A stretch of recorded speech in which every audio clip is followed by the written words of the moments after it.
पीकू लिखते हैं, प्रणाम गुरुदेव। अगर एक सद्गुरु जिंदा शेर है तो एक शिष्य भी तो शेर का बच्चा है। देखा जाए अस्तित्व की इच्छा के बिना साथ रहने से, बोलने से, सुनने से, देखने से, चलने से ही तो कोई शिष्य नहीं बन जाता। एक सद्गुरु रूपी जिंदा शेर के साथ चलने वाले को क्या प्रोटेक्शन लेना चाहिए? जीवन की कौन सी वो सारे बिंदु हैं जहां पर सजगता से काम करना पड़ता है? कुछ विस्तार दीजिए गुरुदेव। पीकू ने बहुत अच्छी बात लिखी है। मैं हमेशा कहता हूं एक गुरु जिंदा शेर है। शिष्य शेर का बच्चा बिल्कुल है, लेकिन पहले वो शिष्य बने तो। वो अपने को शिष्य सोचता है, इसी से वो शिष्य नहीं हो जाता।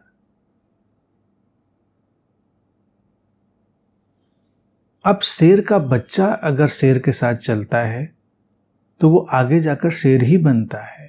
शेर के साथ निर्भीक होता है, निर्भीकता से चलता है, खेलता है।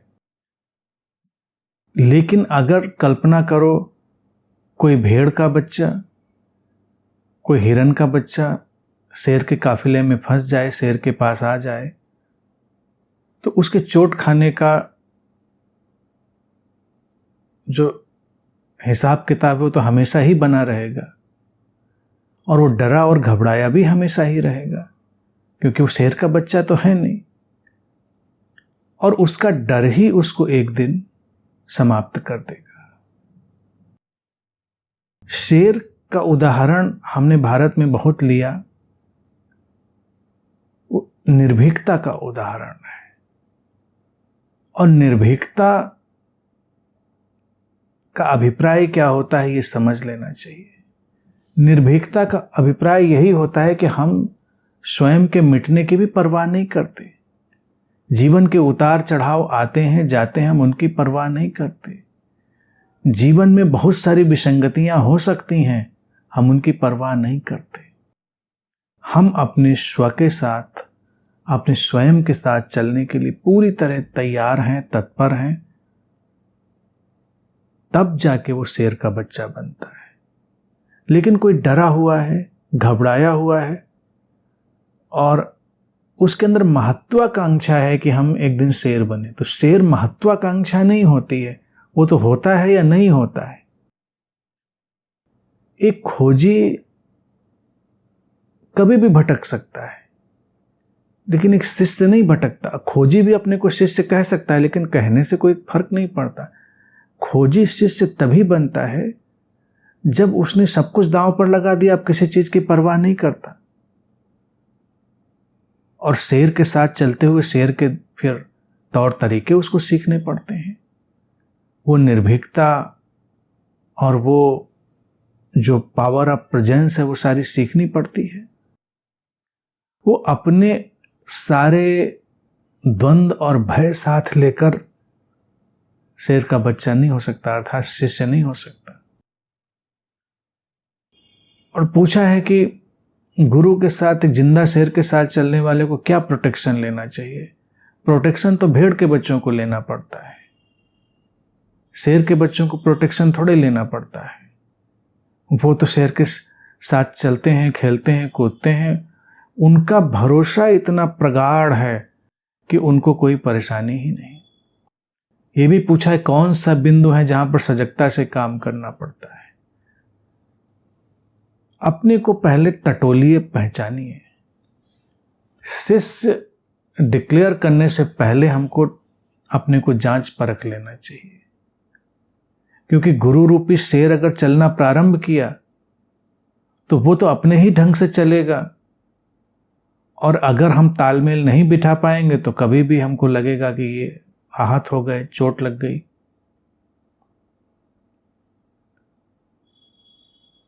मुख्य बिंदु है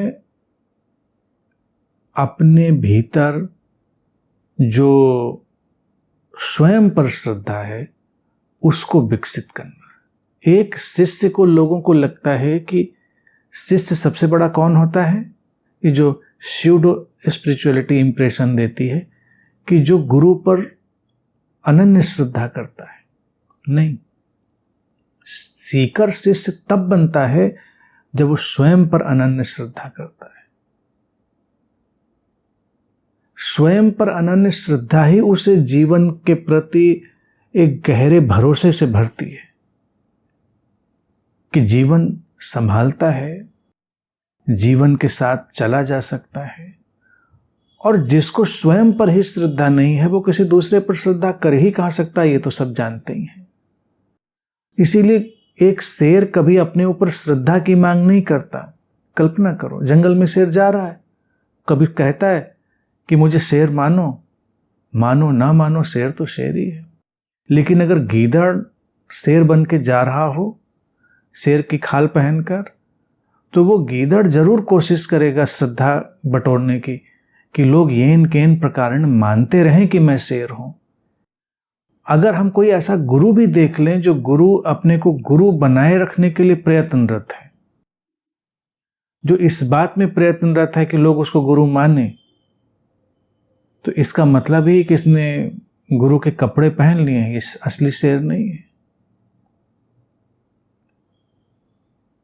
जो असली शेर है, असली गुरु परवाह ही नहीं करता तुम उसको क्या मानते हो, गुरु मानते हो, भगवान मानते हो, शैतान मानते हो, क्या मानते हो, उसकी परवाह ही नहीं करता। वो इमेज मुक्त हो चुका है, इमेज फ्री हो चुका है, वो छवियों से मुक्त हो चुका है, क्योंकि वो स्वयं की अपनी वास्तविक सत्ता में स्थित है।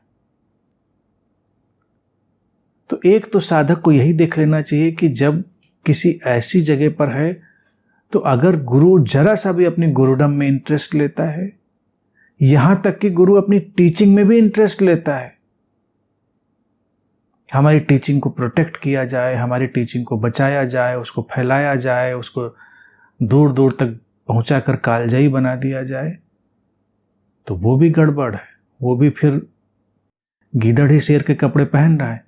शेर को जब अपनी हुंकार भरनी होती है, भर देता है, पूरा जंगल थोड़ी देर के लिए थर्रा जाता है, फिर वो अपने काम पे लग जाता है, चला जाता है। फिर उसकी एक दहाड़ गूंजती है, फिर जंगल थर्रा जाता है। तो एक गुरु भी इसी तरह से जब उसकी टीचिंग होती है तो वो उसकी टीचिंग उसकी रोरिंग है, उसकी रोर है, दहाड़ है, पूरा अस्तित्व उससे थर्रा जाता है और वो अस्तित्व के रेसे रेसे में समा जाती है। उसको कोई बचाए ना बचाए, प्रोटेक्ट करे ना करे, वो टीचिंग फिर भी उस अस्तित्व में तैरती रहेगी, लोगों का काम करती रहेगी। बेपरवाह है, बेफिक्र है, बिंदास है। जंगल का शेर भी बेफिक्र है, बेपरवाह है, बिंदास है, किसी चीज की परवाह नहीं। तो शेर के बच्चे को भी किसी चीज की परवाह नहीं, काम अपना करते हैं, काम पूरा करते हैं। शेर जब शिकार कर रहा होता है तो देखिए उसका कंसंट्रेशन, उसकी आंखें, उसका वो जो मोमेंट है वो देखिए, और उसमें सौंदर्य देखिए, उसमें डिग्निटी देखिए।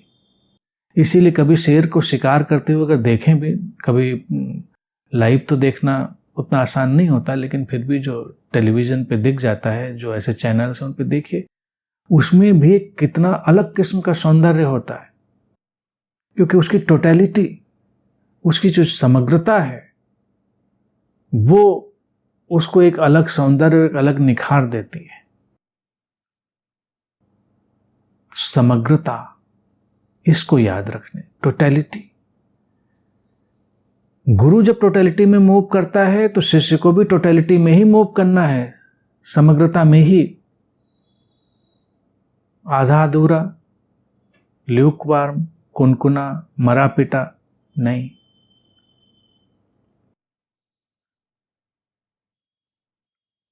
तो शिष्य को भी वैसा ही मूवमेंट करना है, पूरा परिपूर्ण। दूसरा भी उदाहरण अगर हम ले लें कि अगर कोई भेड़ का बच्चा शेर के बीच में गिर जाए तो शेर नहीं हो जाएगा, घबराया रहेगा, कभी भी मारा जाएगा। और शेर का बच्चा भी अगर भेड़ों में गिर जाए तो वो भी भेड़ नहीं हो जाएगा, रहेगा शेर ही। कभी भी वो जागेगा, स्वयं को पहचानेगा और बस दहाड़ उठेगा। जीवन छोटा है, जीवन छोटी छोटी बातों में शामिल नहीं है। तुमने जो बात पूछी प्रोटेक्शन, ये प्रोटेक्शन शब्द ही तुम्हारे सारे इस प्रश्न के अर्थ को परिभाषित करता है। प्रोटेक्ट करते हैं कमजोर लोग। शेर के बच्चे प्रोटेक्ट नहीं करते, प्रोटेक्शन यूज नहीं करते कोई भी। क्या होगा? कुछ नहीं होगा। हम डरे हुए, कहीं ऐसा ना हो जाए, कहीं हम मार्ग से भटक न जाएं। शेर के बच्चे नहीं डरते, भटकेंगे, भटक जाएंगे, फिर रास्ते पर आ जाएंगे, हु केयर्स। सुरक्षा की कोई भी चाह नहीं होती, तो वो उस भाषा में सोचता ही नहीं। वो बस केवल जीवन में अपना परिपूर्ण देता है और जीवन परिपूर्ण उस तक लौटा देता है।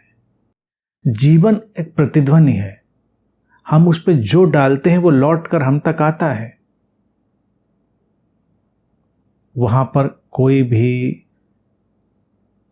हमारी जो ये जुगत है वो काम नहीं आती। और दूसरी बात जो लिखी वो भी रोचक है, किस बिंदु पर सजगता से काम करना पड़ता। किस बिंदु पर नहीं, हर जगह टोटलिटी में सजगता, पूरा जीवन सजगता से, सचेतनता से जीवो। बिंदु क्या? पहली बात आ गई निर्भीकता। निर्भीकता जब आ गई, निर्भय आ गया, तो जब बात ही खत्म हो गई। फिर तो पूरे जीवन में सचेतनता, असुरक्षा का पूरा स्वीकार, अनिश्चितता की प्रज्ञा में पूरा जीना, बात समाप्त।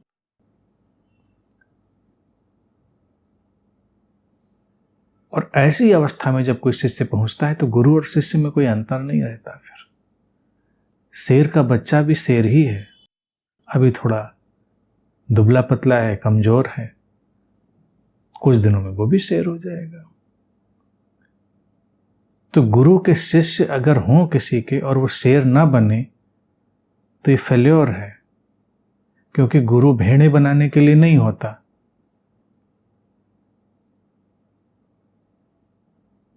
और शेरों का काफिला जब चले तो उसका तो सौंदर्य ही क्या है। उस दिन का इंतजार करना चाहिए जब वो बच्चा शेर के काफिले में चल सके।